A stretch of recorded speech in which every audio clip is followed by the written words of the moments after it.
आज मैं आपके लिए बीफ की स्पेशल ढाबा स्टाइल कह लें, रेस्टोरेंट स्टाइल कह लें, ऑथेंटिक कढ़ाई लेकर आई हूँ। जब मेरी कोई रेसिपी ऑथेंटिक नहीं होती तो मैं आपको बता देती हूँ व्यूवर्स कि ये ऑथेंटिक नहीं है। अच्छा व्यूवर्स, पंजाब स्टाइल बीफ कढ़ाई और बाकी इलाकों की जो कढ़ाइयाँ हैं उनमें क्या फ़र्क होता है कि पंजाब स्टाइल जब आप बनाएंगे तो इसमें ग्रेवी होगी, लेकिन जब आप KPK में जाके बीफ की कढ़ाई खाएंगे तो आपने देखा होगा कि वो बिल्कुल ड्राई खुश्क कढ़ाई बनाते हैं, उसमें कोई ग्रेवी नहीं होती। इसी तरह जब आप मुख्तलिफ इलाकों में ट्रैवल करते हैं, वहाँ पे जाके बीफ कढ़ाई खाते हैं तो आपने देखा होगा कि वहाँ का टेस्ट, जायका और टेक्सचर इलाके के हिसाब से कुछ मुख्तलिफ होता है। व्यूवर्स, ये बोनलेस बीफ कढ़ाई है। 2 किलो मैंने बोनलेस बीफ लिया है, यहाँ पे वॉश किया हुआ है ये बहुत अच्छी तरह से। और आप यहाँ पे मेरा बर्तन देख सकते हैं कि ये काफी खुला है। जब भी आप कोई कढ़ाई बनाएं तो उसके लिए बर्तन जितना खुला होगा आपकी कढ़ाई की रेसिपी उतनी ही शानदार बनेगी। अच्छा, यहाँ पे आप बोटी का साइज देख सकते हैं, बिल्कुल हमने दरमियाने साइज की बोटी ली है। बोनलेस है तो इसको बहुत ज्यादा छोटा भी नहीं करवाया, लेकिन इसका साइज बहुत बड़ा भी नहीं है। अब हम इसमें ऐड करेंगे सबसे पहले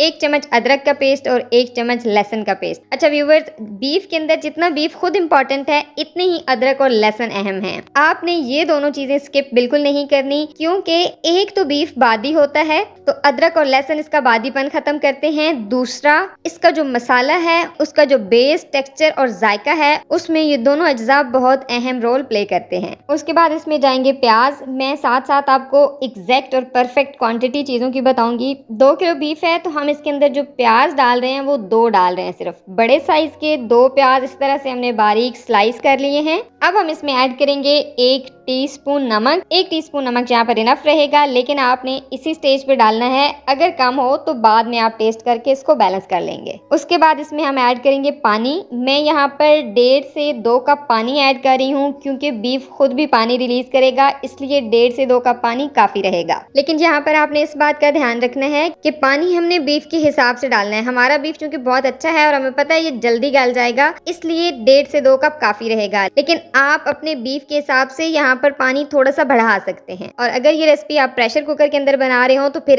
1 कप पानी इनफ रहेगा। अब एक दफे इन सारी चीजों को हम जरा यहाँ पर मिक्स कर लेते हैं। व्यूवर्स, यहाँ पे मैं आपको एक इंपॉर्टेंट टिप दूंगी। अगर आप यहाँ पर ज्यादा प्याज इस्तेमाल करेंगे तो जो आपका मसाला और ग्रेवी तो काफी ज्यादा बन जाएगी, लेकिन टेस्ट मीठा आएगा। इसलिए 2 किलो बीफ में 2 दरमियाने या बड़े साइज के प्याज काफी रहते हैं। मिक्सिंग के बाद हम फ्लेम ऑन करेंगे। पहले 3 से 4 मिनट हमने फ्लेम को हाई रखना है। इस तरह से जब ये बॉइलिंग पॉइंट पे आ जाएगा तो फ्लेम को लो टू मीडियम कर देना है आपने, और 40 से 45 मिनट के लिए अब हम यहाँ पर कवर करेंगे। फ्लेम को हमने लो रखना है, क्योंकि जितनी फ्लेम लो होगी बीफ अंदर तक बहुत अच्छी तरह से गल जाएगा। व्यूअर्स, यहाँ पर आपने हर 10 मिनट के बाद चम्मच चला लेना है, बीफ को चेक कर लेना है ताकि ना वो नीचे लगे और ना ही जले।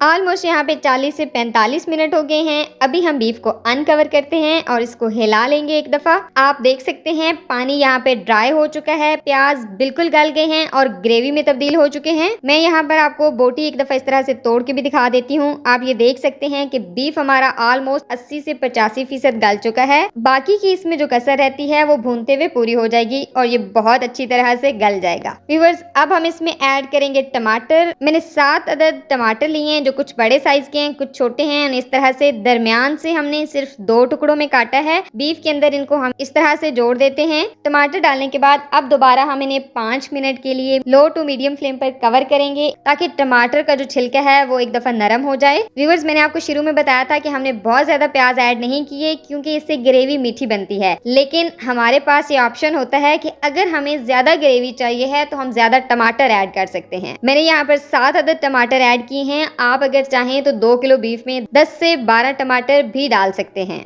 5 मिनट हो गए हैं। अभी हम इसको अनकवर करते हैं। टमाटर बड़ी अच्छी तरह से हमारे नरम हो चुके हैं। अब हम इनका छिलका उतार लेते हैं। ऊपर से एक एक से इस तरह से हमने छिलका उठा लेना है। व्यूअर्स, ये बहुत आसान तरीका है। अगर हम टमाटर का छिलका पहले उतारते हैं फिर उन्हें काटते हैं तो उसमें थोड़ा टाइम लग जाता है। ये टाइम सेविंग है। आपने जस्ट 2 टुकड़े करने हैं, इन्हें 5 मिनट तक के लिए ढक के रखना है और इनका छिलका उठा लेना है। अब देख लें, मैं जैसे जैसे इनके ऊपर चम्मच रखती जा रही हूँ ये बहुत अच्छी तरह से गले हुए हैं, खुद ब खुद ये पेस्ट में बदल रहे हैं। अब हमने इन टमाटरों के साथ इस बीफ को 5 से 6 मिनट के लिए मीडियम फ्लेम पर कुक करना है। टमाटर हमारे ग्रेवी में बदल चुके हैं। अब इस पॉइंट पर हम ऐड करेंगे कुछ बाकी के इंग्रेडिएंट। सबसे पहले हम यहाँ पर आधा कप ऑयल इसमें डालेंगे। व्यूवर्स, अगर आपके बीफ के साथ चर्बी हो तो फिर आप बिल्कुल ऑयल इस्तेमाल ना करें, लेकिन हमारे बीफ के साथ चर्बी नहीं थी, इसलिए हम यहाँ पर आधा कप ऑयल ऐड कर रहे हैं। ऑयल डालने के साथ ही हम अब ऐड करेंगे 1 टेबलस्पून कुटी हुई लाल मिर्च, 1 टेबलस्पून ही हम इसमें कश्मीरी लाल मिर्च का पाउडर डालेंगे। कश्मीरी लाल मिर्च सिर्फ कलर के लिए होती है, ये कड़वी या तीखी बिल्कुल भी नहीं होती। अब हम इन सारी चीजों को एक दफा अच्छी तरह से मिक्स करेंगे और मीडियम फ्लेम पर 12 से 15 मिनट अब हमने यहाँ पर बीफ की भुनाई करनी है। इस पॉइंट पर बीफ को भूनना व्यूवर्स बहुत इंपॉर्टेंट है। आप जितना अच्छी तरह से इसको भूनेंगे इतना ही शानदार इसका टेस्ट आएगा और ये बहुत ही लजीज बनेगा।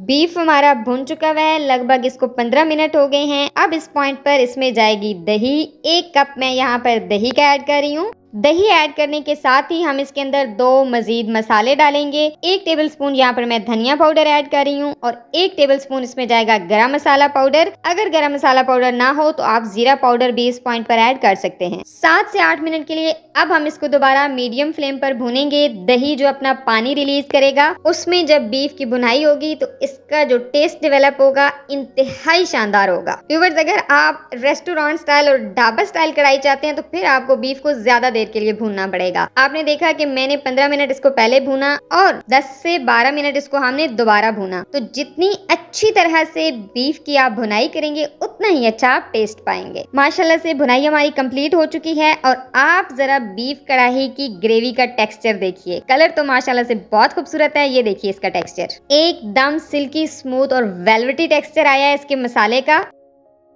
अब इस पॉइंट पर हम यहाँ पर इसमें डालेंगे कटी हुई हरी मिर्च और साथ ही हम जूलियन कट अदरक और हरा धनिया इसमें ऐड करेंगे और फ्लेम को हम यहाँ पर ऑफ कर देंगे। माशाल्लाह माशाल्लाह व्यूवर्स, आप जरा कढ़ाई की लुक चेक कीजिए। जितनी शानदार ये दिखने में है उससे कहीं ज्यादा लजीज ये खाने में है। एक दफा आप इस बीफ रेसिपी को ट्राई कीजिए। अगर ये रेसिपी आपको पसंद आए तो अपने चैनल ग़िज़ा क़दा को सब्सक्राइब कर दीजिए और रेसिपी को दोस्तों के साथ जरूर शेयर कीजिए।